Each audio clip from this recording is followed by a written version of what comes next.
All right, Andrew Easton with the ESUCC here, along with Jack Moles, our Executive Director for NRCSA, and we are going to give you a little bit of an overview, a rundown really of what this site entails. So thanks for accessing this resource, and we're going to take a moment now to talk you through the different pieces and how you can best utilize our remote learning teacher support.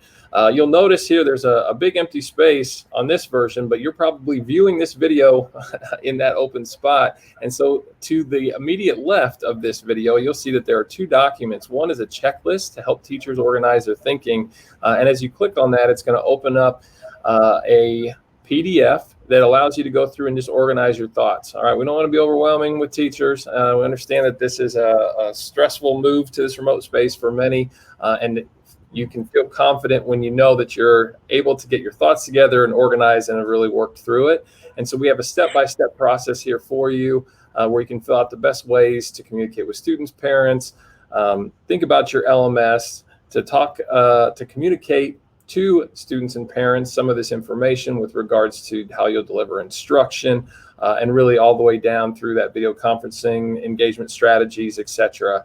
So that document's there for you with hyperlinks that take you to other places within our website that will offer support and professional learning on those respective topics. And then paired with this on our main page is a document that looks very similar in its language to the one that we just viewed, that allows you to bring some of that information over in a student or parent-facing document, so you can communicate that and make sure that everyone's on the same page. Teacher clarity is incredibly important when you move to a remote setting. And so with that, we then down here have put together just 4 different containers for information. And this takes you everywhere from, hey, I just got my device and trying to learn how to acclimate to one-on-one, all the way to people who have been maybe working in that remote setting or with asynchronous learning, and some ideas for improving. And so we really tried to cover a broad scope of all the different topics that educators might have an interest in. So just to very briefly show you with this, if you were to click here and go to any of these topics, Chromebook, for example, if that's what your district has provided you as your device for teaching, this is going to give you some resources, the opportunity to take this video maybe and share it with students and parents as they're getting started using that Chromebook, and then some just device specific pieces that will help you out. I love the hotkeys or the shortcuts that allow you to just be more efficient with your time. And so that exists in that category. We won't go into this one in much more detail, but our LMS has everything from Canvas, Schoology, Google Classroom, and Seesaw resources. So be sure to check that out in correspondence with whatever one it is that you're using within your district. We have kind of the basics for remote learning lesson design. And so we're talking about 5 pieces. Really, do you have a learning goal, that objective, and then a way that for students to self-assess so they understand what it is that they're going to be asked to do over the course of this learning experience. Instruction, how are we doing that? What's the delivery method? The process for that. So that's going to be your check for understanding pieces. Practice, that independent practice as students work towards mastery.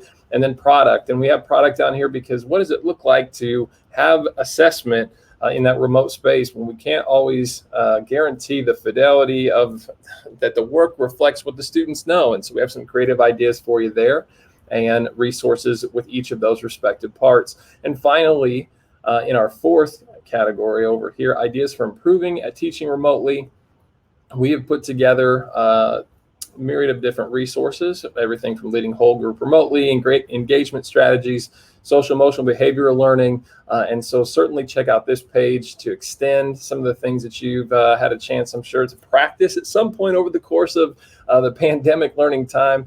But we have just been so grateful for the opportunity to lean on our ESUs statewide and our educators to pull ideas to create our own video content along with resources from the national level to support you in your thinking with this initiative. And so, Jack, I would turn to you at this time for a parting message for our educators.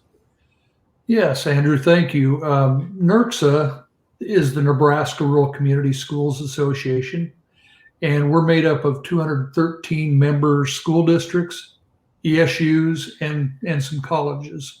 And we represent over 80,000 public school students in the state of Nebraska in our rural schools.